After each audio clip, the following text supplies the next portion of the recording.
Hello, everybody. Welcome to Phil's Place. I am going to be talking about the CFP Championship game from last night that was played in Miami, the Indiana Hoosiers versus the Miami Hurricanes. And I'm going to be talking more specifically about Fernando Mendoza, his performance last night, his performance throughout the season, and what I'm projecting he will actually turn out to be like as a quarterback in the NFL. But before I get into that, I watch a lot of podcasts and I'm still studying the art of um, presenting, I guess you can say, what should be a very good podcast to have interesting content, to have, true delivery and to have interesting content, you know. But the one thing that successful podcasters do that I don't do is they talk about gaining new subscribers. And in fact, some of them will show graphics that maybe as low as 1 out of 10 persons who watches an episode of a particular podcast will subscribe. So we're talking about podcasters who have, over 100,000 subscribers, pushing 250,000 subscribers who are still saying, hey, if you watch an episode, please like the episode and hit that subscribe button. So that's what I'm going to try to do here is accomplish a little bit of momentum in the number of subscribers I have. I'm up to 211, which is not bad for doing this for 2.5 months. I'm certainly not complaining in that regard. It's hard to get started. It's hard as just basically a private citizen who just started this 2.5 months ago. To advance to 211. I'm certainly not complaining, and I appreciate anyone who watches my podcast, anyone who watches my shorts and reels that I put up on Instagram and TikTok. But I do want to build that up. So if you don't mind, please hit the subscribe button. Please like this episode, and we're going to go from there. So thank you very much in that regard. Okay, last night's game. NCAA Division I football championship game played in Miami, Hard Rock Stadium. It had the making going into it to be a very close game, and it turned out to be a very, very close game. It could have gone either way, but I'm focusing here on how Fernando Mendoza was able to get through this game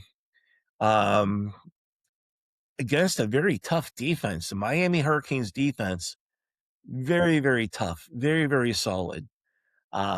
They applied pressure in the Indiana passing game the entire game. They played very physical. That's what got them to the championship game. Basically, is their defense. There's nothing negative about Miami's offense either. They obviously have a very good offensive team, but I'll tell you what, it was definitely a great game to watch. I think a lot of people have become Fernando Mendoza fans.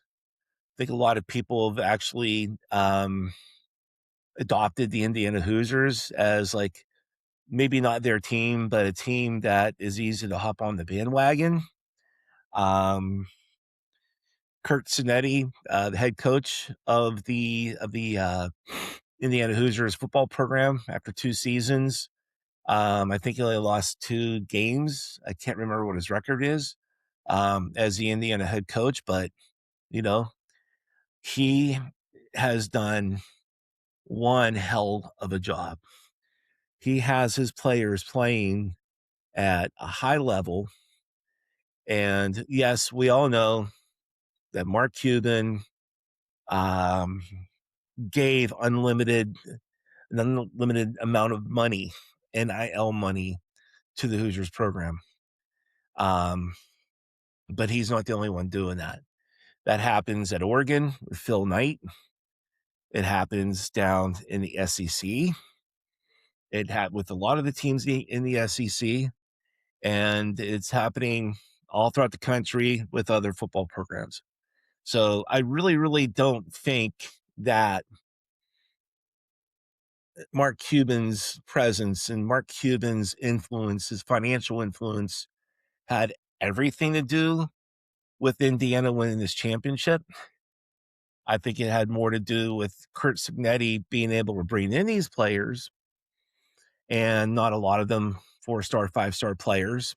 I mean, Fernando Mendoza was a 2-star quarterback coming out of high school, and now he's going to be 9 times out of 10 the number 1 pick in the 2026 NFL draft, which will actually be held in Pittsburgh, here in Pittsburgh, I should say.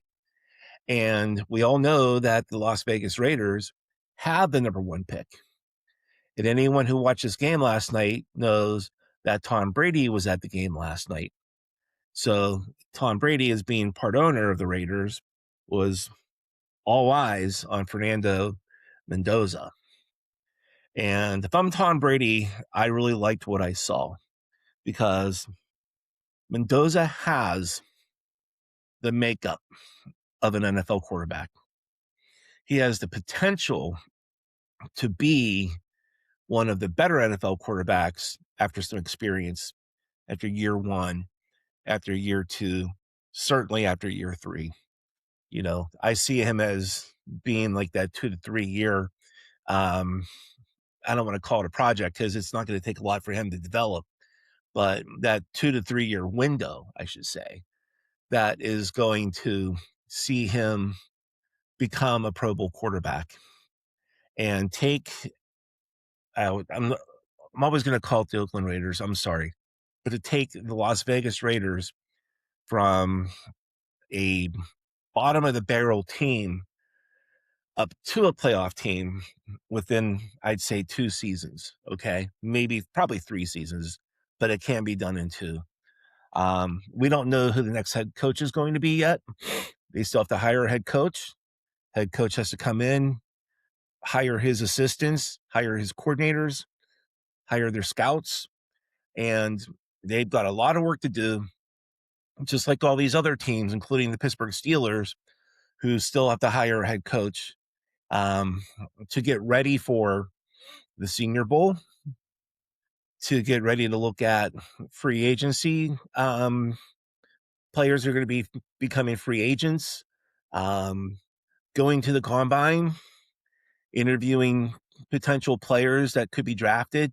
So all these teams have a lot of work to do to begin with, but especially a team like the Raiders, or as a Steelers fan, I'll say a team like the Steelers and others who are still without a head coach and without, true system yet. Lots of work to do there.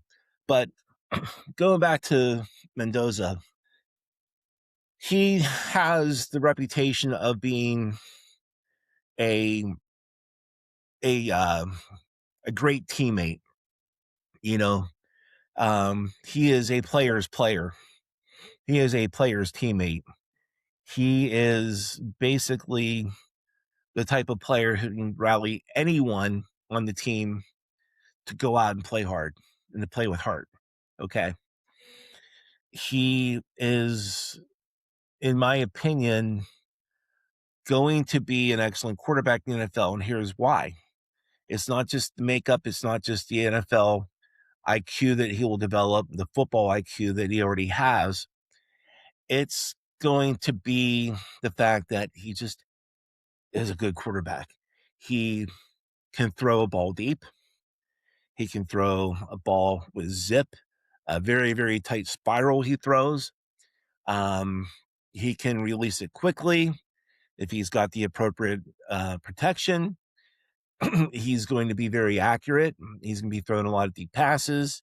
And this is a guy who can probably get, up to about maybe 5 or 6 300 plus yards passing in a season, maybe more than that, throw 30 or more touchdowns, and hopefully limit the number of interceptions to lower that ratio of touchdown interception ratio. I think he could do it. He has shown throughout his progress throughout this season that he has the true makeup to be the number one quarterback coming out of college football and into the NFL draft this year. I'd be curious to see what your thoughts are on his performance last night. And let me not forget to mention what was most impressive was his running touchdown. I believe the ball was on the 12 or the 14. And he had stepped back. I think it was like 2 steps, maybe 3 steps. And then he saw a hole and he went for it.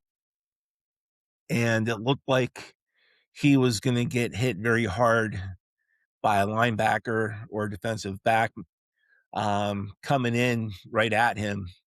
He was able to roll right off of it and run for another like 2 or 3 yards right to the goal line.